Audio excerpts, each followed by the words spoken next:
Motor Paul, hindi bagong ano na naman natin to, tinanggap natin na trabaho, 10PC1. Ito po ang problema nito, nagbubulwak yung tubig tsaka madali mag overheat. Ito, may bago tayo magbaklas ng makina sa mga hindi pa po nakaka-encounter ng ganito na malakas ang bulwak dito sa reservoir. Tapos pag malayo ng tinatakbo, nagkakaroon ng overheat. May posibilidad din na nauubos ang tubig dahil sa bulwak. Pero para makasigurado po tayo, baklasin natin itong linya ng tubig dito sa radiator ay sa air compressor. Ayan, ginawa ko po.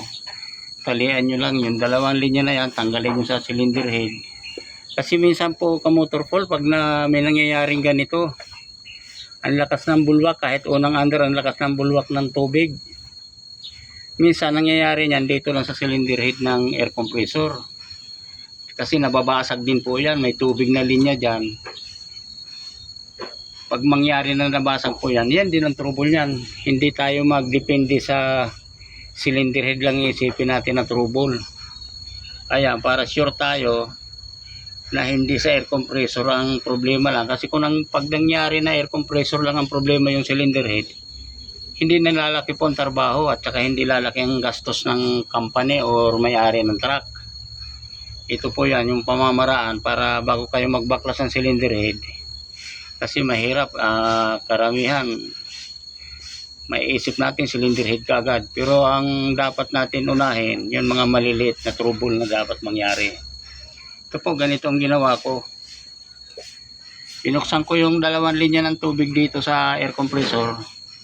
Tapos talian ng yan, ng interior o ano man ang maisip nyo na itali dyan na po pwede. Tapos lagyan uli ng tubig bago paandarin. Pag napaandar niya po, swerte pag nawala po ang bulwak, ibig sabihin, radiator lang, air compressor, cylinder head lang ang problema. Para makaiwas po tayo sa, kasi pwede rin tayo mapahiya. Ang inuna natin binaklas cylinder head, tapos yung palang problema dito lang sa air compressor cylinder head. Kaya yan ang unang hakbang, mga pamamaraan na diskarte. Yan po yan. Sa hindi pa nakaka-encuentro po ng ganitong trouble, yung mga baguhan pa pong mekaniko, siyempre nag-a-adapt pa ng mga trouble. Yan ang pinaka-the best kung gawin natin. Pag nakita natin sa reservoir na nabulwak, unahin po natin itong ganitong pamamaraan. Talian natin yung tubo dyan na linya ng tubig. Tapos punin ulit ng tubig, paandarin.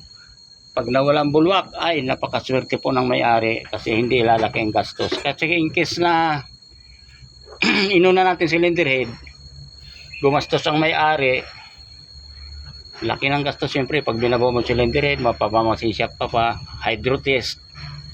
Yung pala dyan lang nasira sa air compressor cylinder head. Kaya tayo gumawa ng para na ganyan dahil ayaw natin na magkamali na mapapaya tayo sa may-ari ng company or may-ari ng truck. At saka pag nangyari na yun lang sira, makatipid sila. Yan una pong step na gagawin natin. Saka yun nga po, makakaiwas tayo sa kahiyaan. Yan. Bilang mekaniko, kailangan protektahan din natin ang ating pagka-mekaniko kasi mahirap pag nag-backjob po na hindi akma doon sa sinasabi natin diagnose. Kahiyaan na baka mamaya pag medyo yung may-ari, pabayarin ka po sa nagastos.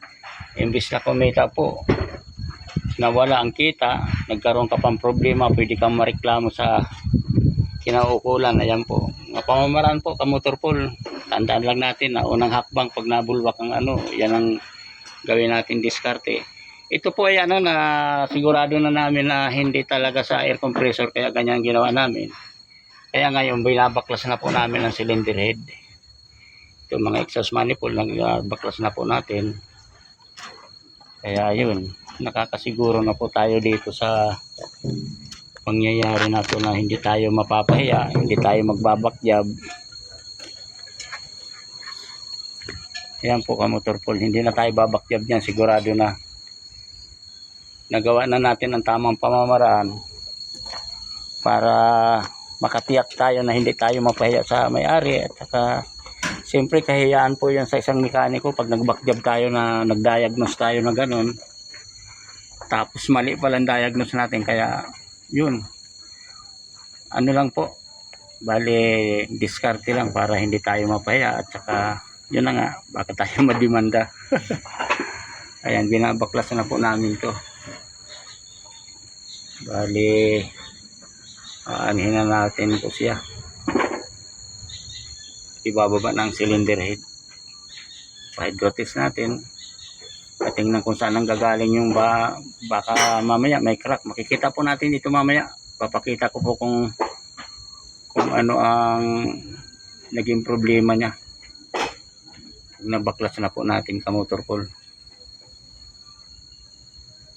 Ayan po, tuloy na natin pagbaklas. Ito po kamotor pool, nakita na natin po ang depekto nito. Bali ang nangyari po nito, kasi ayon sa driver, bagong gawa ito, bali 8 months pa lang ang tinagal nito ng pinapakyaw din to. Bali tayo tagasunod lang. Ang nangyari po nito, itong dalawang bolt po na yan, yung sa gitna, hindi eksakto ang torque po. Bali marumi, pinilit na lang siguro sa pagmamadali para matapos kaagad, pinilit na ituloy yung bolt na kahit matigas, hindi lininis yung butas ng yung thread ng bolt. Kaya yung nangyari po, umiksit lahat ng compression dyan. Kita nyo po yung surface ng cooler ng liner, dyan po dumaan ang compression, yan napunta dyan dito. Kaya ang lakas ng bulwak po niya pag umandar, dahil lang sa dalawang bolt na marumi. Yan, dalawang bolt po na yan. Ito makikita nyo dito sa cylinder head, hindi mabunot dahil sa sobrang dumi. Ayan po, ayan, dalawang yan. Talagang makikita nyo po na ayan, sobrang dumi. Siguro kasi tumama na doon sa gauge ng torque wrench, di nila alam, kaya matigas dahil marumi yung butas ng block. Ayan po nangyari nan.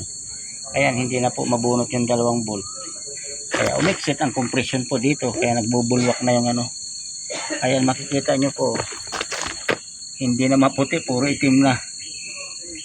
Ayan, yan po ang problema nito. Ito ang kahiyaan ng mekaniko pag nagmamadali ka ng trabaho na hindi puliduhin, hindi pulido yung gawa. Kasi dapat yan, niremer mo na yan, or nagsakripisyo ka ng isang bolt, gagatlaan mo lang ng lagari para malinis lahat ng thread. Or may pang hantap, ihantap mo siya para matanggal yung dumi. Kung nasa bundok, pwede ng bolt, lagarian mo lang. Pero kailangan bumili ka na lang hantap na eksakto dyan para malinis po yan. Ayan, yan po naging problema. Yung pagmamadali ng trabaho. Kawawa naman ang may-ari. Yan. Siyang pinutokan ng problema. Kumatok po ito, kamotor pool. Ayan, mapapansin nyo, may mga kayod yung liner. Sobrang overheat. Nandito po sa kabila. Kaya imbis na ang problema lang ay cylinder head, gasket, napunta po sa general overhauling. Ayan po, daming kayod niyan. Ang dami pong kayod nito. Ayan kung mapapansin nyo, ayan yan. Kinayod na. Ayan kamotor pool, yan lang po. Nakita na natin ang problema.